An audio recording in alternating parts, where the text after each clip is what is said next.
How are you going to do discovery on my end for this? This is your witness. You should have the information. I could just say, I deleted all this shit way before any lawsuit happened. And they could accuse me of lying if they want. They'd have no proof for that when they have no evidence on their own. They literally have no evidence. They literally have no evidence. I don't know why, but Pxie blocked me on Twitter when I called her out for scamming with her donation drive. I'm like 95% sure that she scammed with her donos. I think her parents have to be loaded. Or this law firm is just doing the lawsuit on contingency because they thought that I was going to settle and give them a whole bunch of money. So now they're just having to waste all their time on this stupid fucking lawsuit. She's already accumulated way more than $50,000 in legal services. So I don't know if she just never needed the money, so she's just like on a little spending trip. But okay, so we were invited by the judge to file a motion to dismiss. From what I'm aware of, just real quick, you have like 3 ways. You've got 3 shots to win a case. You have your pleading stage, right? So somebody sues you, and you can either respond or you can file for a dismissal. This is at the very, very, very, very, very beginning. Okay. In the early stages of a lawsuit, in the beginning, right at the start, you can file, I think it's a 12B1, is a motion to dismiss. Okay. For a motion to dismiss, the judge has to read the complaint as though every stated fact is true, and then the judge will just make sure that prima facie there's some kind of complaint. I think you use prima facie to describe like civil complaints, right? To make sure that like the elements of whatever civil cause of action that are stated are being met by the complaint, and then you go from there. So again, let's say that somebody says, hey, I'm suing this guy because there's a civil statute that says you can't call people assholes. And I'm suing this guy because he said that I was a big meanie. So f this guy. And then let's say the other guy files a motion to dismiss and go, well, look, they failed to state an accurate complaint because I didn't actually call them an asshole. I just called them a big meanie. The judge would look at it and you go, okay, well, I uphold the motion to dismiss. It's granted in whole because you're not suing them. It doesn't make sense, right? You just said they called you a jerk. The law says you have to call them an asshole, After the pleading stage, okay, you go through, I guess you would call this the discovery phase. This is where both sides are allowed to send subpoenas, request documents or information from both sides.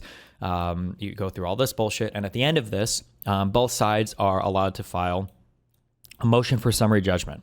On a motion for summary judgment, the judge will read the motion for summary judgment. That's basically saying, judge, listen, there's enough shit here. Okay. We win. Fuck these guys. Just give us the W, judge. We don't need to go to a trial. And what the judge will do is he will read the evidence most favorable against the movant. So when you file a motion, you're moving, right? So against you, but he's still allowed to consider the evidence. So, you could lose on a motion to dismiss and win on a motion for summary judgment because the judge is like reading more evidence or whatever. This is has always been kind of the goal, is where I think, because in my case, the plaintiff has put enough lies into the initial complaint that it's most likely going to survive a motion for dismissal. But since she has no evidence to back up any of her lies, because that's kind of how lies work, the goal is hopefully to win on a motion for summary judgment, which is why I still think it's most likely to happen. And then if the motion for summary judgment on both sides is denied, then from here, then you go to trial. And then that's the third point, right? So you have your motion to dismiss, you've got your motion for summary judgment, and then you have your trial, where you win in front of a jury. I don't remember at what stage this happened. Maybe it was related to the preliminary injunction. No, it must have been before this. But something got filed and the judge invited us to file a motion to dismiss. And so right now we filed our motion to dismiss. I don't know if it was 12B1 or 12B6. It might be 12B6 for subject matter jurisdiction. I think 12B1 might be failure to state a complaint. But one of the issues related to my case is that the plaintiff is suing me under a law that wasn't active when the alleged behavior happened. So as a result of that, she can't really sue me under that law, but she's trying to anyway by like inventing dates or switching numbers around to try to make it look like something happened when it didn't. But the problem is we are now 8 months, I guess, into this case, and the plaintiff still has absolutely no evidence to back up any of the stuff that she has said. We're 8 months in, we've had plenty of time to look for stuff and do stuff or whatever, and we're still having this very scary, subject matter jurisdiction question. Now, subject matter jurisdiction is kind of spooky because if you haven't established this, then the whole case gets tossed, right? Because there's 4 causes of action that are stated in the case. The first one is a federal cause of action, and then the next 3 are state causes of action. The only reason why this can be in federal court is because of the federal cause of action. If that gets dismissed, then there's no reason for this court to hear this case. Like one example of a reason a federal court might hear a case is because of two people living in a different area, right? Diversity jurisdiction, we give it. We don't have that. Supposedly, we both live in Florida. So this is kind of a big deal if they haven't established this yet, right? This is something that ideally would be established immediately because subject matter jurisdiction is the whole reason why a court can hear a case. So because this subject matter jurisdiction question keeps popping up and the other side hasn't really addressed it at all yet, they keep kind of like dodging around it, making stupid claims. In response to one of the motions, the judge invited us to file a motion to dismiss, and we did. And that was our last filing, I think, was a motion to dismiss. Now, like I said before, on a motion to dismiss, the judge really should just be reading the complaint. And if you just read the complaint, you assume it all is true, that our motion to dismiss should fail. However, it is possible that because we're kind of like deep into discovery at this point, that maybe the judge looks beyond the four corners of the complaint and considers some of the evidence. Especially because it's a subject matter jurisdiction question. He doesn't have to. Regardless, though, if it's a negative on the subject matter jurisdiction question, or rather, if he denies a motion to dismiss, whatever the judge writes, there will be good guidance for the motion for summary judgment. Whatever we do on the motion to dismiss is going to get rolled into a motion for summary judgment. So that's where we're at. Okay. So we filed a motion to dismiss, and we've been bringing up for months now this question of subject matter jurisdiction. So they need to reply to our motion to dismiss. And I would imagine that in your response to a motion to dismiss, you're trying very, very hard to establish your subject matter jurisdiction. It's kind of important because if you f this up, you lose your whole case. So this is their response to our motion to dismiss. Plaintiff's opposition to motion to dismiss amended complaint for lack of subject matter jurisdiction pursuant to Federal Rules of Civil Procedure 12b1. Comes now, plaintiff Jane Doe, bind through the undersigned counsel, and hereby opposes defendant's motion to dismiss amended complaint for lack of subject matter jurisdiction pursuant to FRCB 12b1, blah, and respectfully as follows. Introduction. Defendant's motion is nothing more than an improper attempt to short-circuit plaintiff's core Cardi claim. The motion rests entirely on factual disputes, whether his disclosures predated Cardi and whether he disclosed the video to ABMC that go to the heart of the plaintiff's cause of action. Now, factual disputes are important.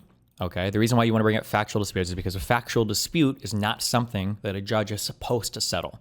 Judges are here to help with process and procedure in matters of law. A judge is not supposed to decide if they believe one side or another. So where a factual dispute exists, the proper venue is generally a jury, right? Proper venue, the proper process, you want a jury to decide disagreements in fact, right? By styling his factual defenses as a jurisdictional challenge, defendant seeks to have the court resolve disputed merits questions on a Rule 12b1 motion. This is not the law. Under binding 11th Circuit precedent, when jurisdictional issues are intertwined with the merits, as they are here, the court must assume jurisdiction and deny dismissal. At most, defendant's arguments may be raised on summary judgment after discovery is complete. For now, the motion should be denied outright. Relevant procedural background. Discovery closes December 16th, 2025, but is still in early stages. So they keep saying that it's in early stages. The reason why they're saying this is because they have nothing. To say that we're still in early stages of discovery is absolutely fucking ludicrous. My assumption is they're just trying to make this claim so that they can push this case out for as long as they possibly want. But like, more or less have turned over everything they've asked for. They keep asking for like broader and broader things. Like, I don't remember if I said this before, but at one point in the early stages of this case, they were saying that they wanted every single image and video that I'd sent and received over the past 5 years. That's how broad that they thought they could do like their discovery. This is just like a fucking joke. It's like, this is never happening. You're out of your fucking mind. So they're committed to this idea that, oh, no, we're still just starting. They're still just starting discovery. Written discovery is ongoing, and depositions have not yet been conducted. Written discovery only began after the court granted plaintiff's protective order on September 2nd, 2025. Plaintiff produced over 3,000 documents on September 5th, with additional productions on September 22nd. So they add this in here to sound like fancy or whatever. So of the 3,000 documents that they produced, about 2,800 of them are just single lines of text. So for instance, there's like a group chat, I think, that a bunch of people were in. And that group chat is 1,000 documents because every single individual message is thrown into its own text file. I don't know if this is standard practice, if like courts are literally just kangaroo courts or just a joke in the United States, or if this is just a thing that was designed to waste my time or to waste everything. So I have to stay awake at night and open, 500 text files at a time and go through every single one so that I can see if there's anything relevant in here. But when they say they produced over 3,000 documents, this is basically a fucking lie. But cute that they throw this in here. Defendant, however, delayed production until September 12th and provided incomplete, deficient, and forensically unsound materials. So I have to make my stuff, I want to make my stuff presentable. I don't want to just throw them random massive files of bullshit like they threw me. My production was great. I think it was readable. I think everything was there that needed to be there. I think I brought in way more than I needed to. I will stand by my production a million times over the disgusting shit that they provided, but whatever.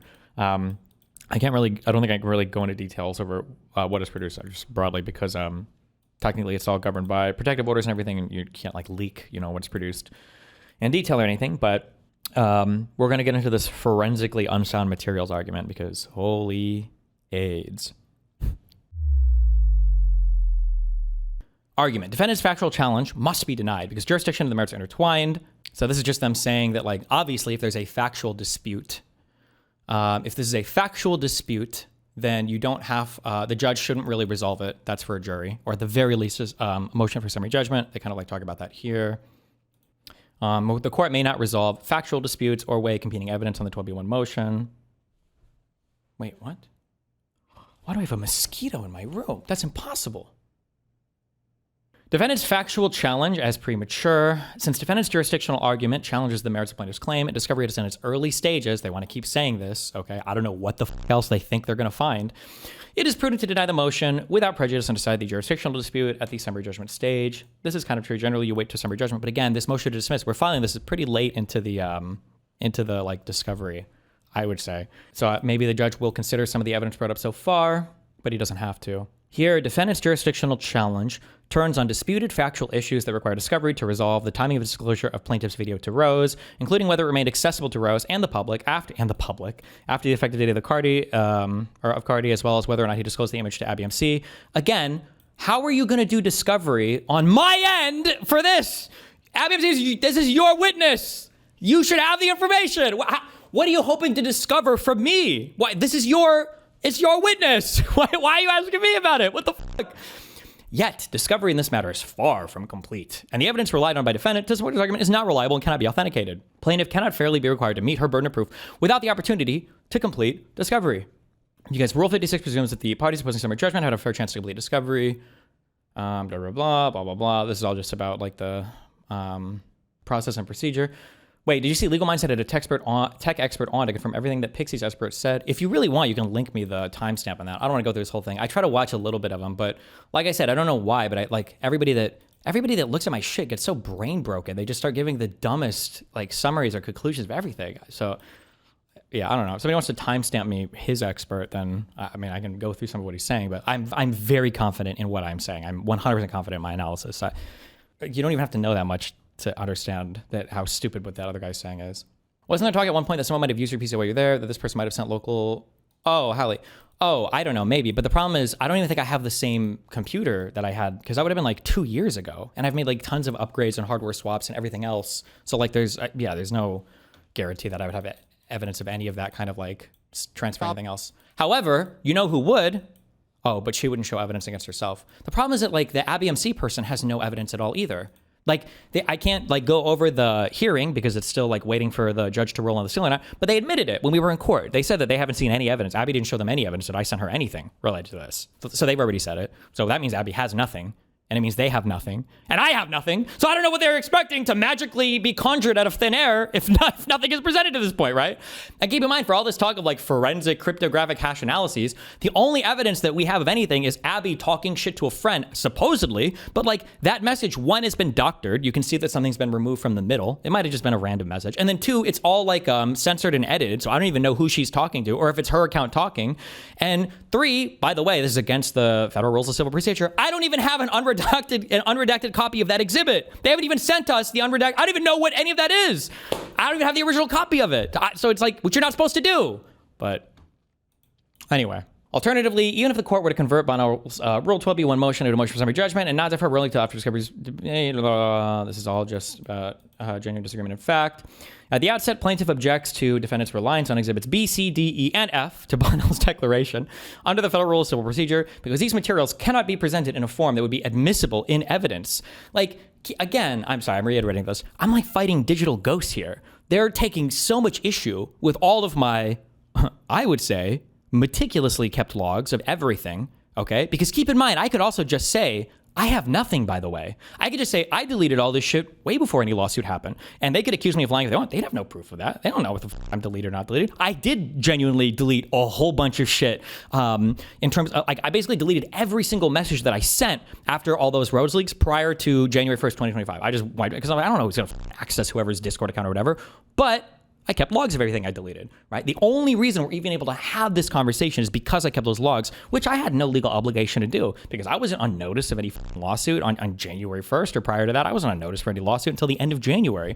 So I could have just deleted all of it and then said, oh, I don't have any logs at all. I lied. And now we would just be arguing over what? Over stuff that's solo posted online? You have nothing else.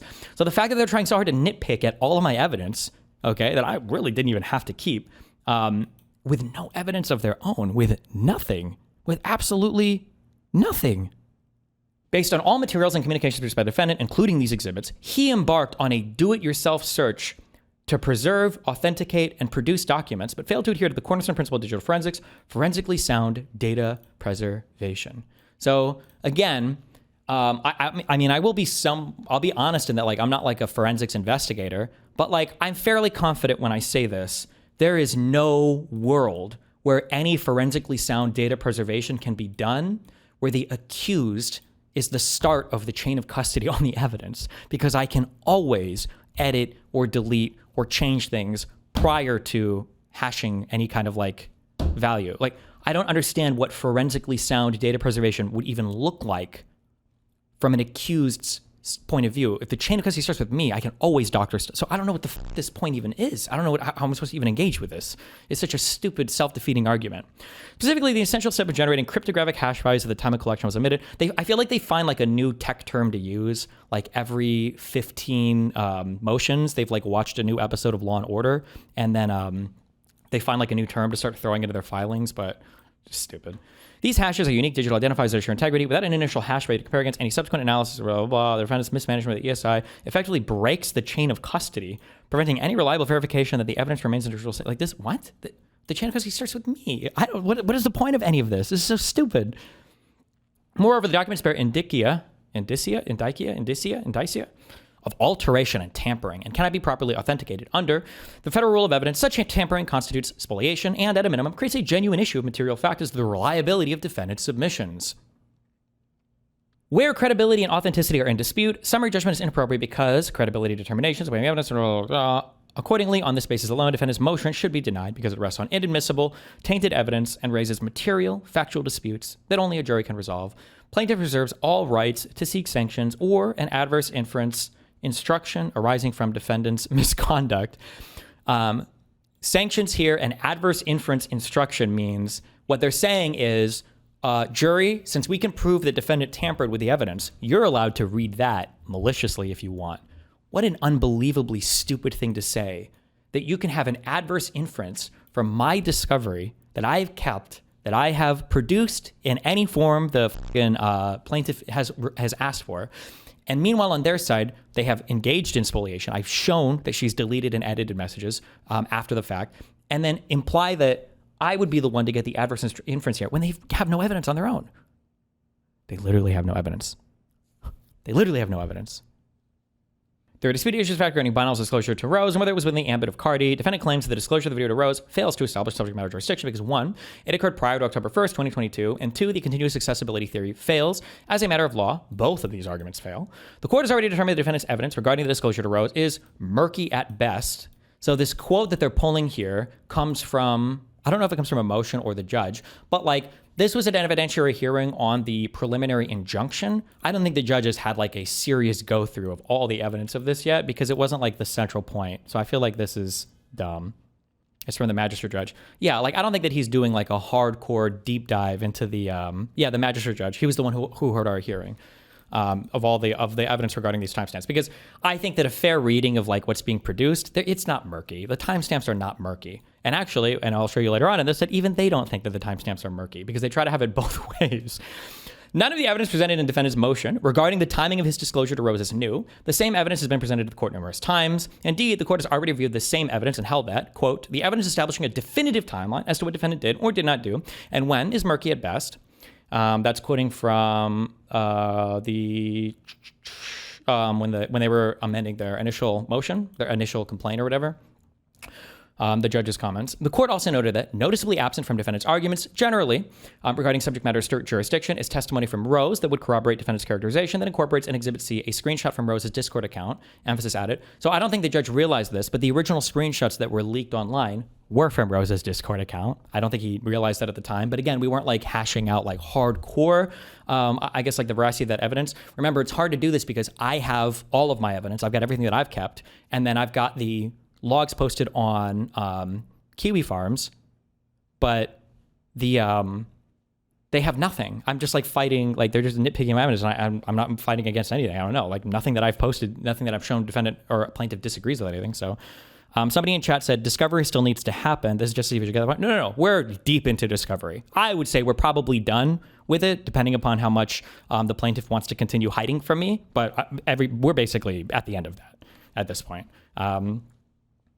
The only thing that I can say, oh yeah, because these are public, is both of us still have to do depositions, which they're also fighting on because they want to fight on everything. But yeah, we're at the end of discovery at this point, unless the plaintiff is actually going to turn over anything, which they, I don't know.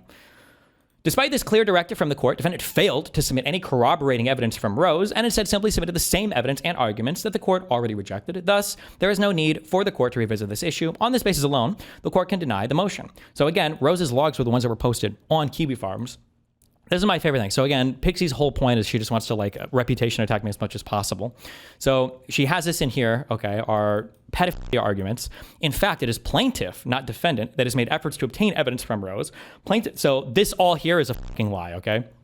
Plaintiff hired a private investigator to ascertain Rose's legal identity and location, and has just this week managed to serve Rose with a subpoena, Deuces Tickum, I don't know what this means, to appear at a deposition. So the stuff that they found, it was just the Kiwi Farms traffic ticket. You hired a private investigator to dig up the same thing that Kiwi Farms dug up? Bullshit, right? This is bullshit. You found the thing that Kiwi Farms is posting that is claiming, and might be, the person.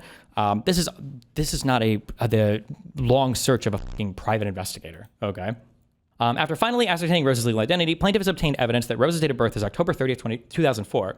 Thus, when Bono was exchanging pornographic content with Rose between March 2022 and until October 30th, 2022, Rose was a minor. I like how they're rolling with this, right? So we have to stick this super juicy fact in here. I like how they're rolling with this, saying that I was transmitting material to her while she was minor, but then they're also saying we actually have no idea when any of the material was being transmitted, which, this is like Schrodinger's fucking birthday. So like I'm sending her stuff, I guess if she's underage, but also at the same time, we have no idea when I'm sending stuff. Which one is it? What is the,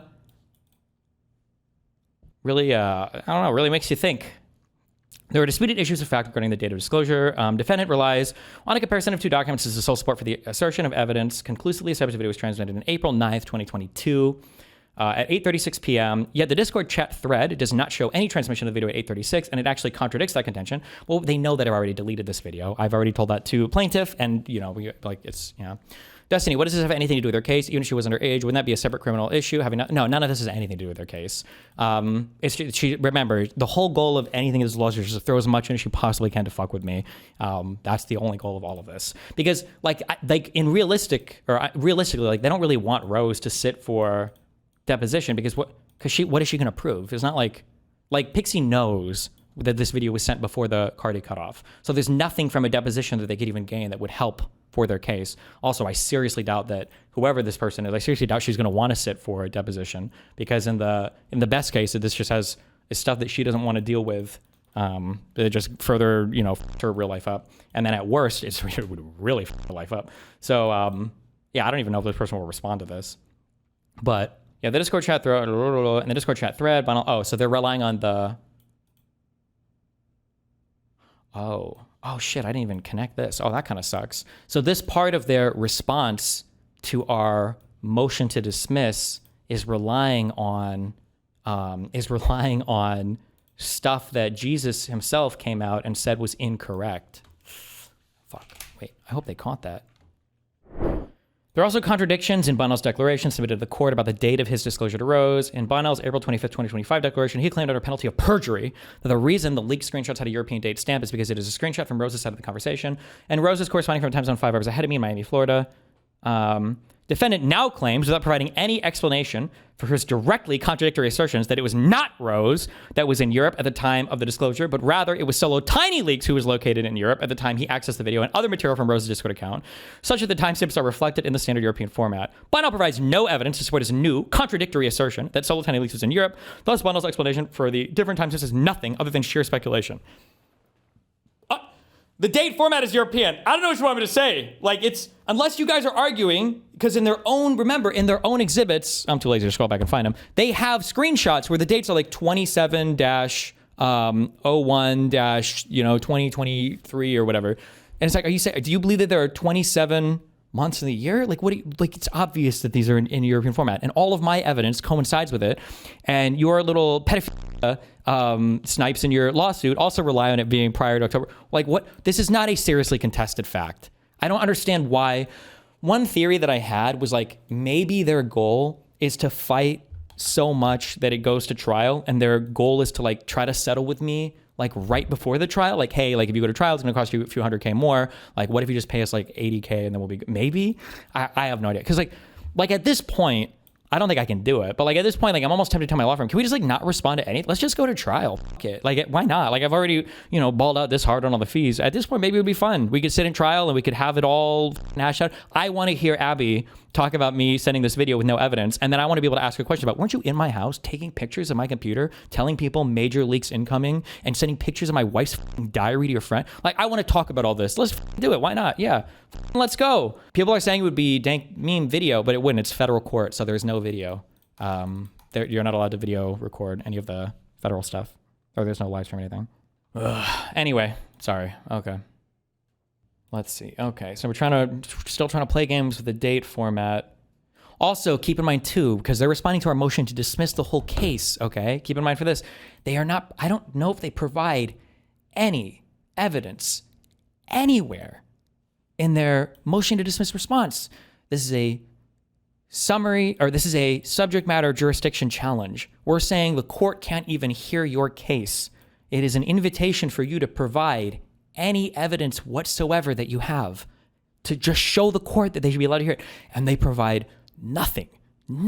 All they do is they use it as another example to needlessly nitpick my shit. And they bring in a forensics expert, not to show that they have evidence, but to just needlessly nitpick mine, some of which he's already walked back like 3 days later. What are you doing?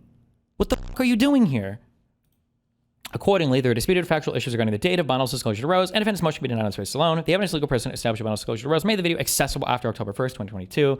This is just their continuous publishing argument, which is all stupid. Nobody believes this. It's never been held up in court anywhere. This is just the dumbest thing ever. I will say that it's fairly funny that they rely on, they make this whole public CDN bullshit. It's just stupid, publicly indexed. And contrary to defendant's assertion that Discord attachments are not publicly indexed or searchable, search engine indexing crawlers from Google and others did index the Discord CDN servers. No, this is just not true. Jesus says this. It's a lie, or he's just stupid. It's pointed out that Bonnell could have deleted the video attachment. Doesn't matter. Defendant's arguments continuously fails in a matter of law. It's premised on two factual contentions. Blah, blah, blah. Doesn't matter. Okay. Whether or not defendant disclosed the video to ABMC is a disputed issue of fact, preventing summary judgment.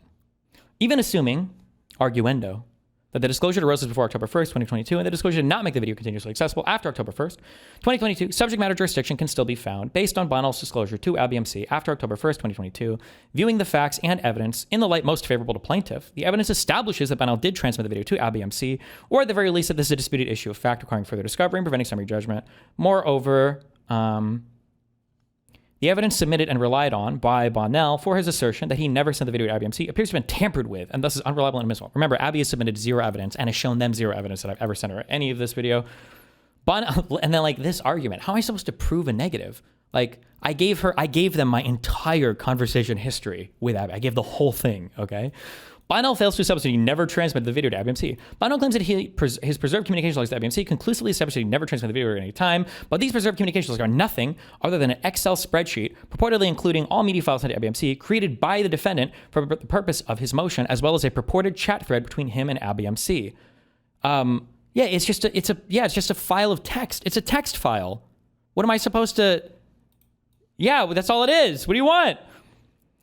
Preserved logs might have consisted of a copy of his Discord exports in an HTML file, but instead, this is merely evidence artificially created by Bonnell. I mean, like all evidence is artificial. What do you mean? If I import an HTML file into a Google spreadsheet, it's still an HTML, like it's just text.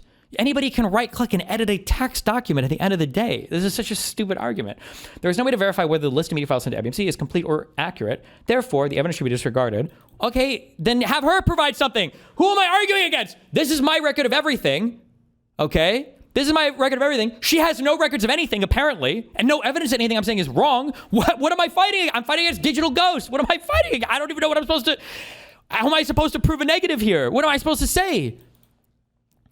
Is it necessarily the case that defendant is... Oh, plaintiffs were just... Couldn't it also be that she's picking the most cheap bargain bin lawyers and so she can stretch the 50K's power? No.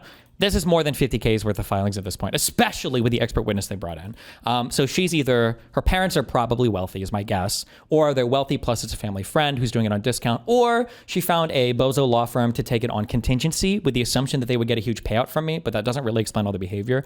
I just think her parents are probably like... They're probably like normal, like upper middle class-ish wealthy people. So like they've got like a decent house or whatever, and they've got like anywhere from $1 to $10 million in 401k savings, whatever bullshit. That's my guess. I don't know. I can't explain otherwise, like where all the money is from for this coming. Yeah.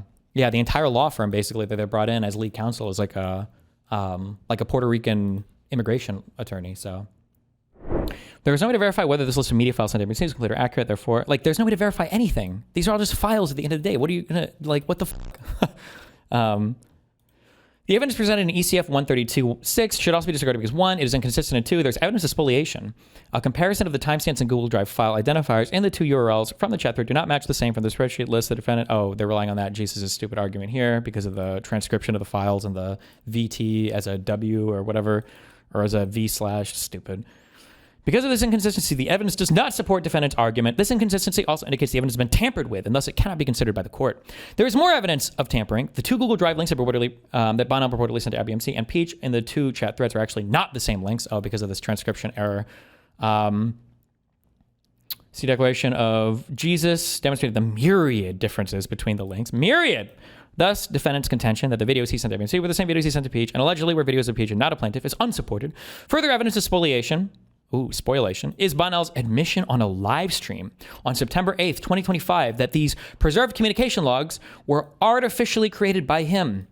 Quoting me, I guess. Information is lost. There is no original file. I'm trying to reconstruct a file. I'm artificially creating a file by reconstructing a log of stuff. That's what I'm trying to do, and it's not working. The only thing I'm talking about here, when I say information is lost, what I'm saying is like trying to make the timestamps line up between these Unix time codes is annoying because I can't tell if it was in daylight savings time or not. Like, I have all the original, but like even me saying I have like the original files is pointless. Like I could just shoot them the original CSV, but the problem is I have to make stuff presentable to the court, right? So on Redact, I have my original exports of my redacted information, and then on Discord, I've got my Discord logs of their side. But if I just show them like, well, here's the Redact logs and here's the HTML file from the Discord export, you would have to like go back and forth between the both, and it doesn't read well. Like I have. Again, like all the plaintiff has to do is request both these files, and I can provide both. In fact, we might have already provided both. I'm like, I have all of the quote-unquote original files, but if you think I'm going to tamper with evidence, I could just tamper with the exports from Discord as well. It's just not proving anything. And also, if you think that I'm lying about anything, then just demonstrate a single thing that I've actually tampered with. Show a single thing where I've edited the information, and then the other side's like, oh, look, we proved that he fucked with something. That has not happened a single time, ever. It's like such a stupid argument. It's so dumb. Okay, sorry, we're almost done with this. Bonnell also admitted to using artificial intelligence to format data into the Excel spreadsheet file because I asked ChatGPT to convert a whole batch. Oh, but it's funny because at the end I didn't even use ChatGPT anymore for converting timestamps because that one Unix to... this website actually has a batch converter that I noticed on another page. Oh yeah, right here. But again, if you think I'm fabricating stuff or making anything up, then just show it. Because remember, plaintiff still has their side of the logs. They still have everything on their end, so they can show if they think I edited or modified anything, just show it. Additionally, Bunnell contends that because the original file names of the video is revealed by simultaneous links, not the same as either file names sent to ABMC. That proves that he never sent the video to ABMC, but Bunnell is comparing apples to oranges. Oh, they're copying more Jesus' argument here. Stupid. Defendant also claims that ABMC only saw the video because she allegedly snooped through his computer on September 5th, 2023. This is a purely speculative claim is belied by ABMC's declaration and the evidence of her conversation with her friend. Okay, where is she? Why haven't we been able to depose her? Why is she not responding to any of our subpoenas? Why is she actively dodging service? Why is she giggling and laughing about it publicly on streams? Attesting to the fact that she received the video via a Google Drive link on or about November 3rd, 2022, 2 months later. Defendant's speculative claim is nothing other than an attempt to malign the witness. Okay, well, they're literally her own messages, so I'm sorry if she's maligning herself. ABMC's declaration of exhibit should not be disregarded. Defendant again attempts to challenge ABMC's declaration and the screenshot exhibit, but these arguments once again fail precisely because of defendant's spoliation. Bonnell claims that ABMC's declaration and the exhibit should be disregarded because she failed to provide evidence of the disclosure, i.e. a screenshot of a message which Bonnell supposedly sent the video to ABMC. However, Bonnell knows that ABMC cannot do that because Bonnell deleted all of his direct messages to her sometime in early 2025. That's a lie. I'm pretty sure I wiped my messages with her way before that. I think it was like on the, it might have been after her car accident or something. But it was way before this. But also, if you're telling me that she has sent messages to her friends claiming that I've sent all these videos, she doesn't have anything in her internet history showing that she accessed these links. She doesn't have a screenshot of any of the links provided. She doesn't have a screenshot of any of the material I sent her because, by the way, Abby definitely sent screenshots of explicit material that people have sent to her. I have lots of evidence of this. So I know that that's not the case, right? So you're telling me that she doesn't have a single shred of evidence of me sending her anything except that one message? Bullshit. It's a fucking lie. I don't know why I'm arguing this. I know it's a lie because I have never sent her this. It's just a lie. ABMC's declaration dated April. Also, we're 8 months into this court case. Why, we're 8 months into this court case. Where is she? How do we not have her deposition yet? How do we not have any responses to any questions yet? What are we waiting for here? Discovery closes in 2 months. I recently reviewed my Discord account and realized that Destiny deleted all those messages to me. I've retained copies of my messages, Destiny's my messages to other people about his non-consensual sharing of sexually explicit videos. Multiple other women who received explicit content from Bonnell's also attest to his deletion of their set of messages thread after the November 28th, 2021. See the declaration from Hannah Brooks, as noted above. What a piece of shit. This all is so funny. As noted above, it has been publicly acknowledged there is no original file, i.e. because he deleted it. And as noted above, he has publicly acknowledged that there is no original file, i.e. because he deleted it. No, because there is no original file. What do you mean? Everything is a derivative file. I don't have access to Discord servers. All I have are my own exports from Discord. There is no original Discord log file except for whatever Discord would keep on their servers. Destiny, how did she not give plaintiff the evidence? Because she doesn't have the evidence. Because it's a fucking lie. You can tell because Abby freaked the fuck out when her name was made public in the filings because they fucked up when they tried to redact her name, they redacted her full name in the first line, but then in the second one, they said her Discord name is Abby MC. And so she started freaking out because she's like, oh shit, I didn't know my identity would ever be public about this. They fucked her really hard is what happened. Because they're either incompetent, stupid, or just don't give a fuck. It's all a meme. But I'll also assert, I would say in my opinion, there's also a massive conflict of interest that I think that the plaintiff's counsel should have to contend with, and that originally, based on messages that Abby's leaked to other people and messages to me, it looked like Abby might have wanted to settle something with me privately, maybe, possibly, to remove her from all of this. I don't know 100%. That's definitely what it read like. However, her lawyers that are representing her, or they were for a little bit, were the same lawyers as Pxie's lawyers. That's a massive conflict of interest. There is no world where Pxie's lawyers are going to let Abby settle anything with me when Abby is the star witness on Pxie's case. So they're fucking Abby over hardcore by precluding her from entering into any conversation with me but they, at one point, they claimed to represent her. Now they claim that they no longer represent her. I don't know what the fuck that means or what that was, but that is a massive conflict of interest that severely, I would say, could severely fuck over Abby's whatever she wants. So if the law about sharing has been videos and stuff didn't exist in Florida, we need it, then why can't the case just get thrown out? Well, that's what we're fighting over. But they're lying on all of their evidence on everything. So we have to contend with that basically. That's what all these back and forths are for basically.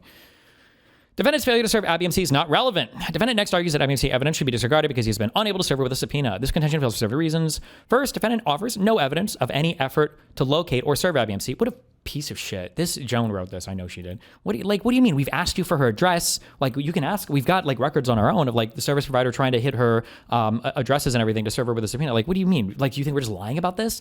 Saucony provides no basis to claim that plaintiff's counsel represents ABMC for purposes of service. Now, that's a tricky line. They did represent her because they sent us a demand letter initially, but then they stopped representing her. I don't know what that was about, but okay. To the contrary, undersigned counsel expressly advised Mr. Brettler that they did not represent ABMC for purposes of the subpoena, that they were not authorized to accept service on her behalf, and that they had never instructed her to evade service. Why would you not facilitate this? Hello? Why would you not facilitate us deposing you know what's going to have to happen eventually. This is your star witness. Why would you keep assisting your star witness of hiding or evading subpoena or deposition? Like, what? This is your only person that you have here. What's the point of this? Again, it's because they know it's all bullshit. They know they've lost. They're just trying to kick it out as much as possible. Third, counsel recently obtained ABMC's last known address and promptly provided it to Mr. Brettler upon receipt. Wow, thank you for the last known address. That also is no response. Thank you so much for that. The defendant's position is further undermined by his own conduct. His initial disclosures identified 11 individuals likely to have discoverable information, including Rose, yet he has not produced contact information for any of them. Plaintiff was forced to hire a private investigator to locate Rose. So I don't know if you're allowed to make initial disclosures public. I thought that was private information. Now, they accidentally published theirs publicly. They're filing up. Go figure. However, in my initial disclosures, all I have to do is provide all the information I know about the person. If I don't know a person's phone number, address, real name, I can't invent that information for you. I'm just providing you, in good faith, people that I think are likely to have discoverable information. I didn't produce contact information for a lot of these people because I don't know their contact information. Also, I will say, though, on that list of people, all of them are also probably closer friends with Pxie than me at this point, and she knows all of their information. So, like, who are you having a hard time covering on this list? Who can you not get a hold of? Like, this is just a red herring. It's bullshit. Plaintiff was forced to hire a private investigator to locate Rose. You weren't. You just copied the information off Kiwi Farms like your expert witness did. Finally, the authority defendant cites is inopposite as it concerns expert witness disclosures rather than lay witnesses. Conclusion: defendant cannot use Rule 12b1 to litigate the merits of plaintiff's Cardi claim because jurisdiction and the merits are inseparable, and because plaintiff's claim is neither immaterial nor frivolous. Dismissal is foreclosed. At this stage, where discovery is ongoing, material factual disputes abound. The motion must be denied either outright or at a Rule 56. Oh, okay, that's there. So, again, I don't know what these filings normally look like.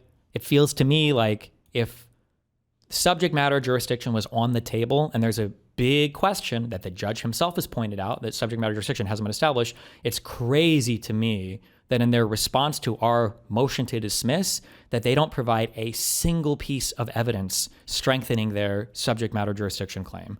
That's crazy to me. It's all just trying to nitpick at my stuff. This is your chance to present evidence that the judge should basically accept without analysis. He should, because it's a motion, it's a 12b1, it's a motion to dismiss. He should read basically everything that you put in as true. So I don't know. That's crazy to me, but okay. Look at our docket, man. Oh, look at this sweet docket. Almost 150 items. 8 months into a court case. What the yeah, busy that docket up. Okay. That was their response. Jesus Christ. Sorry, okay. That was a lot. Okay.